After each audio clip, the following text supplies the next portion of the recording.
Selamat datang kembali. Oke, kali ini kita bakal bahas sumber yang Anda kasih. Spesifiknya bab 9 dari buku Dan Kemudian Anda Mati. Ini bab yang cukup berani ya, ngomongin kematian. Topik yang sering banget kita hindari kan? Tapi uniknya, sumber ini nggak ngelihat kematian sebagai sesuatu yang serem melulu. Malah bisa jadi kunci buat hidup lebih berarti. Nah, misi kita sekarang ini, bongkar gimana sih caranya menghadapi kefanaan kematian kita sendiri atau orang lain. Kok malah bisa anehnya bikin kita lebih berani, nemu makna, bahkan bahagia. Siap ngelihat sisi lain kematian? Yuk kita mulai. Sumber Anda ini mulai dengan cerita yang, wah personal banget. Tentang kematian mendadak teman si narator. Namanya Josh. Iya, betul. Ini bukan cuma cerita sedih biasa, tapi jadi titik balik penting banget buat dia. Katanya, sebelum itu si narator ini orangnya ragu-ragu, agak cemas sosial gitu, kurang ambisius lah. Terus, gimana setelah kejadian itu? Nah, ini yang menarik banget. Justru kematian Josh ini, ya, kesadaran tiba-tiba kalau hidup itu pendek banget, itu kayak ngasih dia semacam lampu hijau. Izin ya? Iya, semua ketakutan soal pandangan orang, rasa malu, keraguan, itu semua jadi kayak, nggak penting gitu loh. Dibandingin sama fakta kematian, efeknya gede banget. Dia jadi berani ambil tanggung jawab, jadi penasaran sama banyak hal, nggak takut lagi nyoba ini itu. Jadi, ini paradoks ya. Pengalaman paling buruk dalam hidupnya, malah jadi pendorong perubahan terbesar. Ini benar-benar nunjukin ide utama bab ini. Hadapin kematian, walau sakit, bisa jadi malah membebaskan kita buat hidup lebih otentik. Tapi kok bisa gitu ya? Maksudnya gimana mekanisme psikologisnya? Nah, buat ngerti kenapa ini bisa kejadian, sumber Anda ngarahin kita ke pemikiran Ernest Becker, bukunya The Denial of Death itu. Becker ini punya argumen kuat. Manusia itu unik. Kenapa? Karena kita sadar kita bakal mati, nggak kayak makhluk lain. Oke, sadar akan kematian. Nah, kesadaran inilah yang melahirkan apa yang dia sebut teror kematian. Semacam kecemasan mendasar yang tanpa sadar mendorong banyak banget kelakuan kita. Becker ngebagi lagi nih, ada konsep dua diri. Bisa tolong jelasin dikit maksudnya gimana? Tentu. Jadi ada diri fisik, ya tubuh kita ini, yang kita tahu ya, fana, bakal rusak, bakal mati. Terus ada diri konseptual. Diri konseptual. Ini lebih ke ide kita tentang siapa diri kita. Identitas kita, reputasi, warisan yang mau ditinggalin, nilai-nilai kita.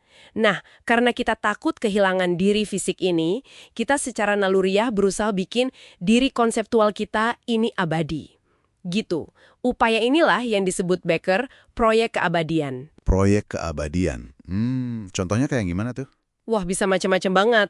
Kayak ninggalin warisan bisnis, bikin karya seni yang dikenang, punya anak buat nerusin nama keluarga, ngabdi ke agama atau ideologi tertentu, atau ya ngejar sukses karir setinggi-tingginya. Oh, oke. Jadi biar ada sesuatu dari kita yang tetap hidup gitu ya? Persis, biar kita merasa berarti, merasa hidup kita nggak sia-sia. Tapi, nah ini penting, Becker juga ngingetin, kalau kita terlalu lekat sama proyek ini, justru itu yang sering jadi sumber masalah. Masalah pribadi, bahkan konflik sosial skala besar. Solusinya kata Becker ya justru menerima fakta kematian itu sendiri, bukan malah lari darinya. Menerima kematian ya?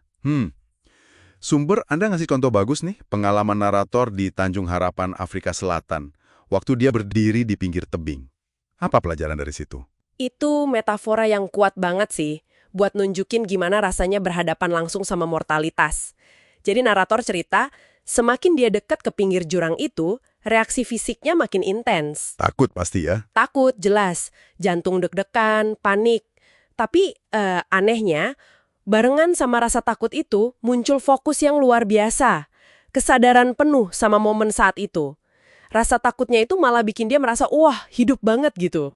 Hidup banget ya? Iya. Ini sebenarnya mirip sama ajaran filsuf Stoik atau di tradisi Buddhis. Ingat mati, memento mori, itu bukan biar kita jadi sedih atau murung, tapi justru buat kita lebih menghargai hidup yang sekarang ini, biar prioritas kita lurus. Jadi menerima kerapuhan diri, kayak di pinggir tebing itu malah bikin merasa hidup, sangat hidup. Bukan nyangkal, tapi justru konfrontasi yang ngasih kekuatan ya. Tepat sekali. Dan ini nyambung ke ide inti bab ini. Kalau kematian itu satu-satunya hal yang pasti, ya, absolut, maka seharusnya dia jadi kompas utama kita. Buat apa? Buat nentuin nilai-nilai kita, buat ngambil keputusan penting dalam hidup. Maksudnya gimana tuh jadi kompas? Ya, kesadaran kalau kita bakal mati itu fungsinya kayak filter. Filter alami gitu. Bantu kita nyaring mana hal yang sebenarnya remeh, mana yang benar-benar penting buat Anda pribadi. Oke, jadi kalau kita udah nyaman nih, udah damai sama fakta kalau hidup ini ada batasnya, kita jadi lebih bebas milih nilai-nilai yang lebih dalam gitu. Nilai yang mungkin nggak cuma soal ego atau untung rugi diri sendiri. Jadi lebih bisa nerima hidup yang kadang, ya emang berantakan ini.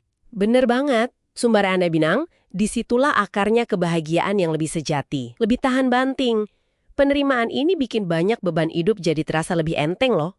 Contohnya? Ya kayak ngadepin gagal, ditolak, bahkan mungkin ngatasin kecanduan atau kebiasaan buruk. Semuanya jadi sedikit lebih gampang dihadapi kalau kita ingat, ini semua juga bakal lewat kok. Semua ini nggak abadi. Ada kebebasan di situ, dalam kesadaran akan kefanaan itu. Jadi, pelajaran utamanya buat Anda yang lagi dengerin nih, mungkin kita nggak perlu terlalu fokus gimana caranya ngindarin atau nyangkal kematian. Pertanyaan yang mungkin lebih berguna adalah, gimana kesadaran akan kematian ini bisa bantu kita ngejalanin hidup yang lebih penuh, lebih jujur, lebih berarti, ya sekarang ini. Betul. Dan sebagai penutup, mungkin ada kutipan menarik dari Charles Bukowski yang pas banget. Kita semua akan mati.